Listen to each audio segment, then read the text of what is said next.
Proyectos suelen convivir muchas variables distintas. ¿Cómo trabajas esas relaciones entre territorio, programa, usuarios y contexto durante el proceso de diseño? Bueno, yo fundamentalmente hago mis proyectos en la ciudad de Buenos Aires, en lo que se refiere a vivienda, oficinas, habitualmente para un tercero que no conozco, o sea que es un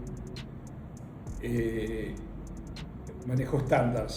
El usuario es un estándar, entonces ese estándar ahí sí tiene que ver con el contexto, con el territorio en cuanto a la ubicación dentro de la ciudad. O sea, dentro de la ciudad hay diferentes tipos de usuarios, por zonas, por categorías, por niveles. Entonces, una vez ubicado el usuario, aparecen los terrenos, que es el otro condicionante, la parte territorial. Ese terreno tiene tanto que ver con su ubicación, de acuerdo a una normativa muy fuerte en la ciudad, donde nos dice lo que podemos construir o no, y obviamente las medidas del lote.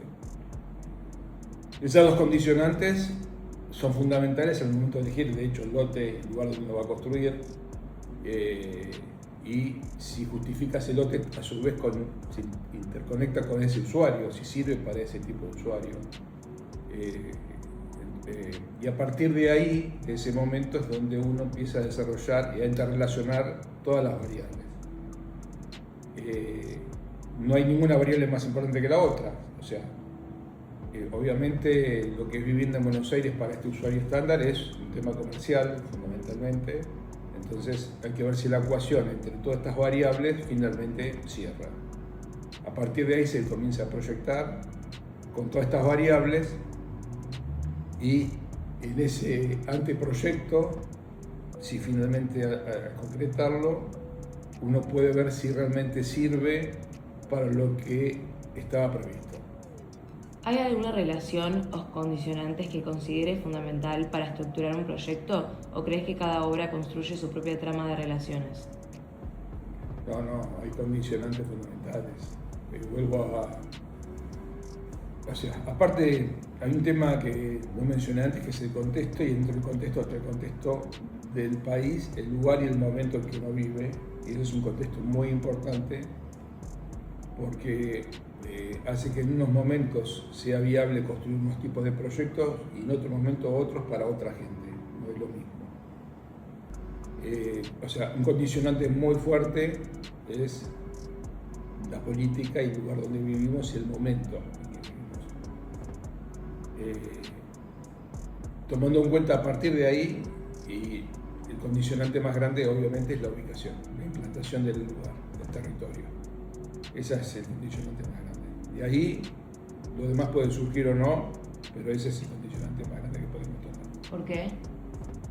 Porque, no doy el ejemplo, no es lo mismo construir en Mataderos o Liniers, donde están todas las variables de los costos y precios de venta, ahí se da la parte comercial, con un costo relativo en determinado momento de contexto, que es lo que yo decía antes, que construir en Barrio Norte, ¿sí? Con otro valor de lote, un valor de construcción no tan multiplicador, donde es mucho más negocio construir en esas horas en determinados momentos. Y en otros momentos, con costos muy bajos y con precio de venta relativo normal, podríamos construir en otras zonas también. O sea que el contexto importa mucho, pero el territorio, el lugar donde está la implantación es fundamental. Muchas veces se piensa la arquitectura como un objeto terminado. En tu experiencia, ¿qué relaciones son las que realmente terminan dando forma a un proyecto? Estamos en una ciudad donde hay una evolución de la arquitectura,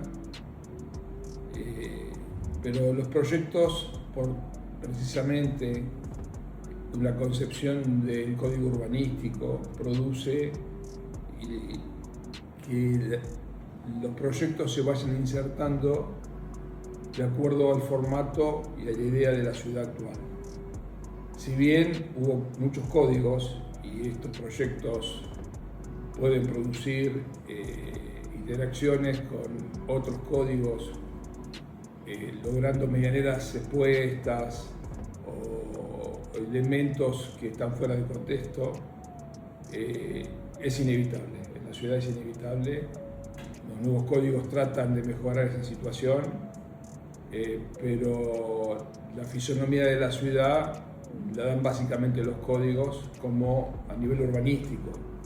Después está la particularidad de cada proyecto, que esto se va modificando en el tiempo, son diferentes, ¿no? Si bien esta misma trama va generando un tipo de arquitectura, los proyectos individuales pueden ser totalmente diferentes y se van insertando en la ciudad. Si pensamos la arquitectura como una red de relaciones, ¿cuáles crees que son los vínculos que hoy la disciplina debería fortalecer? Bueno, yo entiendo que los vínculos que hay que fortalecer sería primero los vínculos con los vecinos, con todas las personas que ven construir los arquitectos, muchas veces no están de acuerdo en lo que hacen o no están de acuerdo con los códigos, muchas veces tienen razón en algunos aspectos, en algunas zonas, en otras veces creo que no lo tienen, no están mal informados también. Es un primer vínculo. Segundo vínculo es con la política, digamos, con los municipios, en este caso el gobierno de la Ciudad de Buenos Aires, que está bastante desasociado con los arquitectos. Tenemos muy difícil comunicación, es un vínculo muy difícil. Sí, producimos los últimos años vínculo entre los mismos arquitectos. Yo en este caso pertenezco al CEDU, Centro de Desarrolladores Urbanos, donde somos 150 empresas o arquitectos que ya nos interrelacionamos, que antes no lo hacíamos. Eso es un vínculo muy importante que nos ayuda mucho a mejorar la calidad y la construcción en la ciudad. Además de la arquitectura, desarrollas una producción artística vinculada a la pintura. ¿De qué manera esta práctica influye en tus formas de proyectar y en la manera en la que percibís el espacio, la materialidad o la experiencia arquitectónica? Bueno, justamente mi pintura, gran parte, no toda la pintura, se interrelaciona directamente con la arquitectura, con las geometrías, con las dimensiones, con las dimensionalidades, con las escalas. Me permito jugar, obviamente, mucho más en la pintura que en la arquitectura, pero esa interrelación y esa conexión constante entre las dos me permite evolucionar con ambas. Igual que la paleta me permite ver los colores desde otros lados, desde otros puntos de vista, y me permite ver las sutilezas tanto en la arquitectura como en la